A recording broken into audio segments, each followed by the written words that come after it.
ಏನು ಬಂದಿರುವಂಥ ಗೈಡ್ಲೈನ್ಸು ಮತ್ತು ಕೋವಿಡಿನ ಏನು ಆ, ಈ ವೈರಸ್ ಇದೆ ಅದರಿಂದ ಇದರ ತೀವ್ರತೆ ಮತ್ತು ಇದರಿಂದ ದುಷ್ಪರಿಣಾಮ ಏನಿದೆ ಅದು ಹಿಂದೆ ಆದಂಥ ಕೋವಿಡ್ ಥರ ಅಲ್ಲ ಅಂತಲೇ ಸ್ಪಷ್ಟವಾಗಿ ಹೇಳಿದ್ದಾರೆ. ಕೆಲವರಿಗೆ ಬೇರೆ ಬೇರೆ ಅವ್ರಿಗೆ ಆರೋಗ್ಯದ ಸಮಸ್ಯೆಗಳಿದ್ದಾಗ ಅವ್ರಿಗೆ ಅದ್ರ ಜೊತೆಲಿ ಇದು ಸೇರಿ ಆವಾಗ ಕೋವಿಡಿಂದನೇ ತೀರ್ಕೊಂಡಿದ್ರೆ ಅಂತ ಹೇಳಕ್ಕೆ ಬರ್ತಾ ಇಲ್ಲ. ಬೇರೆ ಬೇರೆ ಕಾರಣಗಳಿರೋದ್ರಿಂದ ಇದು ಕೂಡ ಪಾಸಿಟಿವ್ ಬಂದಿರ್ತದೆ, ಬಟ್ ಇದರಿಂದನೇ ಸತ್ತಿದೆ ಅಂತ ಹೇಳೋಕ್ಕಾಗ್ತಾ ಇಲ್ಲ.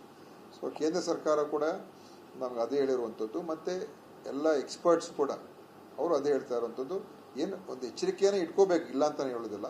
ಯಾಕಂದರೆ ಅದರಲ್ಲೂ ಕೂಡ ವಯಸ್ಸಾಗಿರೋರು ಮತ್ತು ಯಾರಿಗೆ ಸ್ವಲ್ಪ ಇಮ್ಯುನಿಟಿ ಕಮ್ಮಿ ಇರ್ತದೆ ಅಂಥವರೆಲ್ಲ ಎಚ್ಚರಿಕೆಯಿಂದ ಇರಬೇಕು ಅಂತ ಮೊದಲೇನು ಹೇಳಿದ್ವಿ ಅದನ್ನೇ ಮುಂದುವರಿಸ್ತಾ ಇದ್ದೀವಿ. ಮತ್ತು ನಮ್ಮ ಡಿಪಾರ್ಟ್ಮೆಂಟಲ್ಲಿ ಮುಂದಿನ ಒಂದು ಬೆಳವಣಿಗೆ ನೋಡಿಕೊಂಡು ಈಗೇನು ಸದ್ಯದಲ್ಲಿ ತಯಾರಾಗಿರ್ತಕ್ಕಂಥದ್ದಕ್ಕೆ ನಾವು ಮಾಡ್ಕೊಂಡಿದ್ದೀವಿ. ಅಷ್ಟೇ ಇರುವಂಥದ್ದು, ಬೇರೆ ಹೊಸದೇನಿಲ್ಲ. ಸರ್, ಸಾರಿ ಕೇಸ್ಗಳಲ್ಲಿ 5% ಟೆಸ್ಟ್ ಮಾಡಕ್ಕೆ ಹೇಳಿದ್ವಿ, ಬಟ್ ಅಷ್ಟು ಕೂಡ ಸರ್ಕಾರಿ ಆಸ್ಪತ್ರೆಗಳಲ್ಲಿ ಆಗ್ತಿಲ್ಲ. ಈಗ ನಾವು ಕೂಡ ನೋಡಿದ್ವಿ, ಟೆಸ್ಟಿಂಗ್ ಪ್ರಮಾಣ ತುಂಬಾ ಕಡಿಮೆ ಇದೆ. ಮಿನಿಮಮ್ ಸಾರಿ ಕೇಸಸ್ ಇದ್ದವರು ಕೂಡ ಮಾಡ್ತಿಲ್ಲ ಗವರ್ಮೆಂಟ್ ಆಸ್ಪತ್ರೆಗಳಲ್ಲಿ. ಟೋಟಲ್ ಸಾರಿ ಕೇಸಲ್ಲಿ 5% ಅದು ನಮ್ಮ ತಾಲೂಕು ಆಸ್ಪತ್ರೆಗಳಲ್ಲಿ, ಜಿಲ್ಲಾ ಆಸ್ಪತ್ರೆಗಳಲ್ಲಿ ಮಾಡಿ ಅಂತ ಹೇಳಿದ್ದೀವಿ. ಅದರಿಂದ ನಾನು ಅವರಿಗೆ ಎಲ್ಲ ಕಡೆ ಆ ಕಿಟ್ಸನ್ನು ಕೂಡ ಒದಗಿಸಿಕೊಟ್ಟಿದ್ದೇವೆ.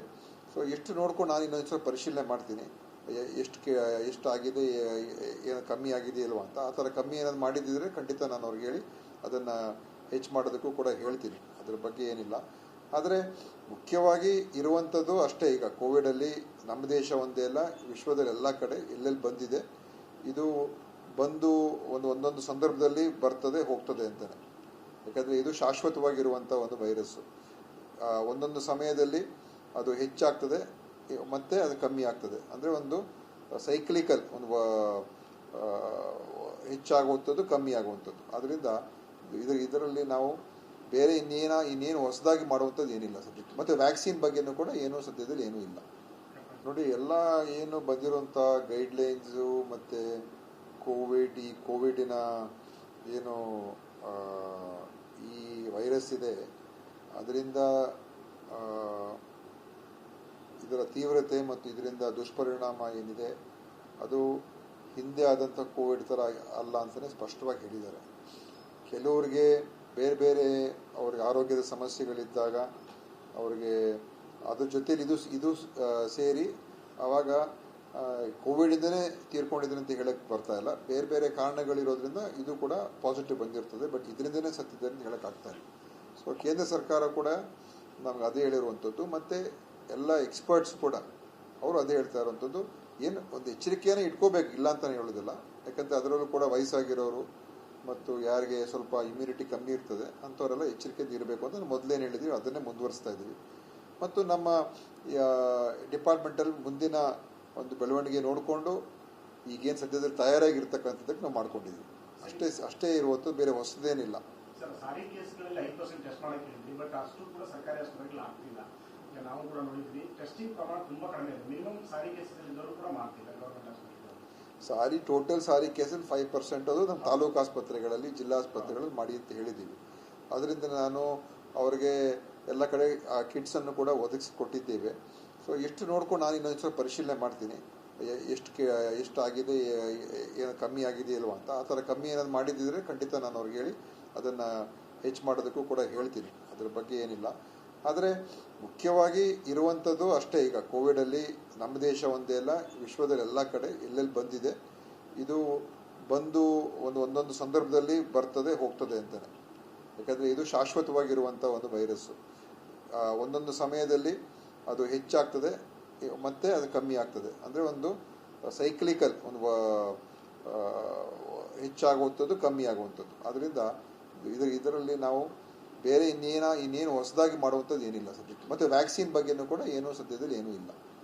ನೋಡಿ, ಎಲ್ಲ ಏನು ಬಂದಿರುವಂಥ ಗೈಡ್ಲೈನ್ಸು ಮತ್ತು ಕೋವಿಡಿನ ಏನು ಈ ವೈರಸ್ ಇದೆ ಅದರಿಂದ ಇದರ ತೀವ್ರತೆ ಮತ್ತು ಇದರಿಂದ ದುಷ್ಪರಿಣಾಮ ಏನಿದೆ ಅದು ಹಿಂದೆ ಆದಂಥ ಕೋವಿಡ್ ಥರ ಅಲ್ಲ ಅಂತಲೇ ಸ್ಪಷ್ಟವಾಗಿ ಹೇಳಿದ್ದಾರೆ. ಕೆಲವರಿಗೆ ಬೇರೆ ಬೇರೆ ಅವ್ರಿಗೆ ಆರೋಗ್ಯದ ಸಮಸ್ಯೆಗಳಿದ್ದಾಗ ಅವ್ರಿಗೆ ಅದ್ರ ಜೊತೆಲಿ ಇದು ಸೇರಿ ಆವಾಗ ಕೋವಿಡಿಂದನೇ ತೀರ್ಕೊಂಡಿದ್ದೀನಿ ಅಂತ ಹೇಳಕ್ಕೆ ಬರ್ತಾ ಇಲ್ಲ. ಬೇರೆ ಬೇರೆ ಕಾರಣಗಳಿರೋದ್ರಿಂದ ಇದು ಕೂಡ ಪಾಸಿಟಿವ್ ಬಂದಿರ್ತದೆ, ಬಟ್ ಇದರಿಂದನೇ ಸತ್ತಿದ್ದಾರೆ ಅಂತ ಹೇಳೋಕ್ಕಾಗ್ತಾ ಇಲ್ಲ. ಸೊ ಕೇಂದ್ರ ಸರ್ಕಾರ ಕೂಡ ನಮ್ಗೆ ಅದೇ ಹೇಳಿರುವಂಥದ್ದು, ಮತ್ತು ಎಲ್ಲ ಎಕ್ಸ್ಪರ್ಟ್ಸ್ ಕೂಡ ಅವರು ಅದೇ ಹೇಳ್ತಾ ಇರುವಂಥದ್ದು, ಏನು ಒಂದು ಎಚ್ಚರಿಕೆಯನ್ನು ಇಟ್ಕೋಬೇಕು, ಇಲ್ಲ ಅಂತಲೇ ಹೇಳೋದಿಲ್ಲ. ಯಾಕಂದರೆ ಅದರಲ್ಲೂ ಕೂಡ ವಯಸ್ಸಾಗಿರೋರು ಮತ್ತು ಯಾರಿಗೆ ಸ್ವಲ್ಪ ಇಮ್ಯುನಿಟಿ ಕಮ್ಮಿ ಇರ್ತದೆ ಅಂಥವರೆಲ್ಲ ಎಚ್ಚರಿಕೆಯಿಂದ ಇರಬೇಕು ಅಂತ ಮೊದಲೇನು ಹೇಳಿದ್ವಿ ಅದನ್ನೇ ಮುಂದುವರಿಸ್ತಾ ಇದ್ದೀವಿ. ಮತ್ತು ನಮ್ಮ ಡಿಪಾರ್ಟ್ಮೆಂಟಲ್ಲಿ ಮುಂದಿನ ಒಂದು ಬೆಳವಣಿಗೆ ನೋಡಿಕೊಂಡು ಈಗೇನು ಸದ್ಯದಲ್ಲಿ ತಯಾರಾಗಿರ್ತಕ್ಕಂಥದ್ದಕ್ಕೆ ನಾವು ಮಾಡ್ಕೊಂಡಿದ್ದೀವಿ. ಅಷ್ಟೇ ಇರುವಂಥದ್ದು, ಬೇರೆ ಹೊಸದೇನಿಲ್ಲ. ಸರ್, ಸಾರಿ ಕೇಸ್ಗಳಲ್ಲಿ 5% ಟೆಸ್ಟ್ ಮಾಡಕ್ಕೆ ಹೇಳಿದ್ವಿ, ಬಟ್ ಅಷ್ಟು ಕೂಡ ಸರ್ಕಾರಿ ಆಸ್ಪತ್ರೆಗಳು ಆಗ್ತಿಲ್ಲ. ಈಗ ನಾವು ಕೂಡ ನೋಡಿದ್ವಿ, ಟೆಸ್ಟಿಂಗ್ ಪ್ರಮಾಣ ತುಂಬಾ ಕಡಿಮೆ ಇದೆ. ಮಿನಿಮಮ್ ಸಾರಿ ಕೇಸಲ್ಲಿ ಇದ್ದವರು ಕೂಡ ಮಾಡ್ತಿಲ್ಲ ಗವರ್ಮೆಂಟ್ ಆಸ್ಪತ್ರೆಗಳು. ಟೋಟಲ್ ಸಾರಿ ಕೇಸಲ್ಲಿ 5% ಅದು ನಮ್ಮ ತಾಲೂಕು ಆಸ್ಪತ್ರೆಗಳಲ್ಲಿ, ಜಿಲ್ಲಾ ಆಸ್ಪತ್ರೆಗಳಲ್ಲಿ ಮಾಡಿ ಅಂತ ಹೇಳಿದ್ದೀವಿ. ಅದರಿಂದ ನಾನು ಅವರಿಗೆ ಎಲ್ಲ ಕಡೆ ಆ ಕಿಟ್ಸನ್ನು ಕೂಡ ಒದಗಿಸಿಕೊಟ್ಟಿದ್ದೇವೆ.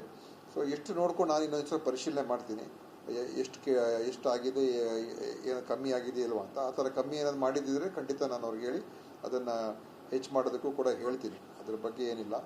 ಆದರೆ ಮುಖ್ಯವಾಗಿ ಇರುವಂಥದ್ದು ಅಷ್ಟೇ, ಈಗ ಕೋವಿಡಲ್ಲಿ ನಮ್ಮ ದೇಶ ಒಂದೇ ಅಲ್ಲ, ವಿಶ್ವದಲ್ಲಿ ಎಲ್ಲ ಕಡೆ ಎಲ್ಲೆಲ್ಲಿ ಬಂದಿದೆ, ಇದು ಬಂದು ಒಂದೊಂದು ಸಂದರ್ಭದಲ್ಲಿ ಬರ್ತದೆ ಹೋಗ್ತದೆ ಅಂತಲೇ. ಯಾಕಂದರೆ ಇದು ಶಾಶ್ವತವಾಗಿರುವಂಥ ಒಂದು ವೈರಸ್ಸು.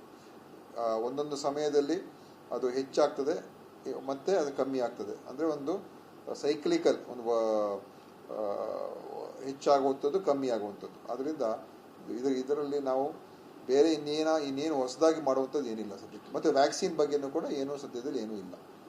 ನೋಡಿ, ಎಲ್ಲ ಏನು ಬಂದಿರುವಂಥ ಗೈಡ್ಲೈನ್ಸು ಮತ್ತು ಈ ಕೋವಿಡಿನ ಏನು ಈ ವೈರಸ್ ಇದೆ, ಅದರಿಂದ ಇದರ ತೀವ್ರತೆ ಮತ್ತು ಇದರಿಂದ ದುಷ್ಪರಿಣಾಮ ಏನಿದೆ ಅದು ಹಿಂದೆ ಆದಂಥ ಕೋವಿಡ್ ಥರ ಅಲ್ಲ ಅಂತಲೇ ಸ್ಪಷ್ಟವಾಗಿ ಹೇಳಿದ್ದಾರೆ. ಕೆಲವರಿಗೆ ಬೇರೆ ಬೇರೆ ಅವ್ರಿಗೆ ಆರೋಗ್ಯದ ಸಮಸ್ಯೆಗಳಿದ್ದಾಗ ಅವ್ರಿಗೆ ಅದ್ರ ಜೊತೆಲಿ ಇದು ಸೇರಿ ಆವಾಗ ಕೋವಿಡಿಂದನೇ ತೀರ್ಕೊಂಡಿದ್ದೀನಿ ಅಂತ ಹೇಳಕ್ಕೆ ಬರ್ತಾ ಇಲ್ಲ. ಬೇರೆ ಬೇರೆ ಕಾರಣಗಳಿರೋದ್ರಿಂದ ಇದು ಕೂಡ ಪಾಸಿಟಿವ್ ಬಂದಿರ್ತದೆ, ಬಟ್ ಇದರಿಂದನೇ ಸತ್ತಿದ್ದಾರೆ ಅಂತ ಹೇಳೋಕ್ಕಾಗ್ತಾ ಇಲ್ಲ. ಸೊ ಕೇಂದ್ರ ಸರ್ಕಾರ ಕೂಡ ನಮ್ಗೆ ಅದೇ ಹೇಳಿರುವಂಥದ್ದು, ಮತ್ತು ಎಲ್ಲ ಎಕ್ಸ್ಪರ್ಟ್ಸ್ ಕೂಡ ಅವರು ಅದೇ ಹೇಳ್ತಾ ಇರುವಂಥದ್ದು, ಏನು ಒಂದು ಎಚ್ಚರಿಕೆಯನ್ನು ಇಟ್ಕೋಬೇಕು, ಇಲ್ಲ ಅಂತಲೇ ಹೇಳೋದಿಲ್ಲ. ಯಾಕಂದರೆ ಅದರಲ್ಲೂ ಕೂಡ ವಯಸ್ಸಾಗಿರೋರು ಮತ್ತು ಯಾರಿಗೆ ಸ್ವಲ್ಪ ಇಮ್ಯುನಿಟಿ ಕಮ್ಮಿ ಇರ್ತದೆ ಅಂಥವರೆಲ್ಲ ಎಚ್ಚರಿಕೆಯಿಂದ ಇರಬೇಕು ಅಂತ ಮೊದಲೇನು ಹೇಳಿದ್ವಿ ಅದನ್ನೇ ಮುಂದುವರಿಸ್ತಾ ಇದ್ದೀವಿ. ಮತ್ತು ನಮ್ಮ ಡಿಪಾರ್ಟ್ಮೆಂಟಲ್ಲಿ ಮುಂದಿನ ಒಂದು ಬೆಳವಣಿಗೆ ನೋಡಿಕೊಂಡು ಈಗೇನು ಸದ್ಯದಲ್ಲಿ ತಯಾರಾಗಿರ್ತಕ್ಕಂಥದ್ದಕ್ಕೆ ನಾವು ಮಾಡ್ಕೊಂಡಿದ್ದೀವಿ. ಅಷ್ಟೇ ಇರುವಂಥದ್ದು, ಬೇರೆ ಹೊಸದೇನಿಲ್ಲ. ಸರ್, ಸಾರಿ ಕೇಸ್ಗಳಲ್ಲಿ 5% ಟೆಸ್ಟ್ ಮಾಡಕ್ಕೆ ಹೇಳಿದ್ವಿ, ಬಟ್ ಅಷ್ಟು ಕೂಡ ಸರ್ಕಾರಿ ಆಸ್ಪತ್ರೆಗಳು ಆಗ್ತಿಲ್ಲ. ಈಗ ನಾವು ಕೂಡ ನೋಡಿದ್ವಿ, ಟೆಸ್ಟಿಂಗ್ ಪ್ರಮಾಣ ತುಂಬಾ ಕಡಿಮೆ ಇದೆ. ಮಿನಿಮಮ್ ಸಾರಿ ಕೇಸಲ್ಲಿ ಇದ್ದವರು ಕೂಡ ಮಾಡ್ತಿಲ್ಲ ಗವರ್ಮೆಂಟ್ ಆಸ್ಪತ್ರೆಗಳು. ಟೋಟಲ್ ಸಾರಿ ಕೇಸಲ್ಲಿ 5% ಅದು ನಮ್ಮ ತಾಲೂಕು ಆಸ್ಪತ್ರೆಗಳಲ್ಲಿ, ಜಿಲ್ಲಾ ಆಸ್ಪತ್ರೆಗಳಲ್ಲಿ ಮಾಡಿ ಅಂತ ಹೇಳಿದ್ದೀವಿ. ಅದರಿಂದ ನಾನು ಅವರಿಗೆ ಎಲ್ಲ ಕಡೆ ಆ ಕಿಟ್ಸನ್ನು ಕೂಡ ಒದಗಿಸಿಕೊಟ್ಟಿದ್ದೇವೆ. ಸೊ ಎಷ್ಟು ನೋಡ್ಕೊಂಡು ನಾನು ಇನ್ನೊಂದು ಪರಿಶೀಲನೆ ಮಾಡ್ತೀನಿ, ಎಷ್ಟು ಆಗಿದೆ, ಏನು ಕಮ್ಮಿ ಆಗಿದೆ ಇಲ್ವಾ ಅಂತ. ಆ ಥರ ಕಮ್ಮಿ ಏನಾದ್ರು ಮಾಡಿದ್ದಿದ್ರೆ ಖಂಡಿತ ನಾನು ಅವ್ರಿಗೆ ಹೇಳಿ ಅದನ್ನು ಹೆಚ್ಚು ಮಾಡೋದಕ್ಕೂ ಕೂಡ ಹೇಳ್ತೀನಿ, ಅದ್ರ ಬಗ್ಗೆ ಏನಿಲ್ಲ. ಆದರೆ ಮುಖ್ಯವಾಗಿ ಇರುವಂಥದ್ದು ಅಷ್ಟೇ, ಈಗ ಕೋವಿಡಲ್ಲಿ ನಮ್ಮ ದೇಶ ಒಂದೇ ಅಲ್ಲ, ವಿಶ್ವದಲ್ಲಿ ಎಲ್ಲ ಕಡೆ ಎಲ್ಲೆಲ್ಲಿ ಬಂದಿದೆ, ಇದು ಬಂದು ಒಂದೊಂದು ಸಂದರ್ಭದಲ್ಲಿ ಬರ್ತದೆ ಹೋಗ್ತದೆ ಅಂತಲೇ. ಯಾಕಂದರೆ ಇದು ಶಾಶ್ವತವಾಗಿರುವಂಥ ಒಂದು ವೈರಸ್ಸು.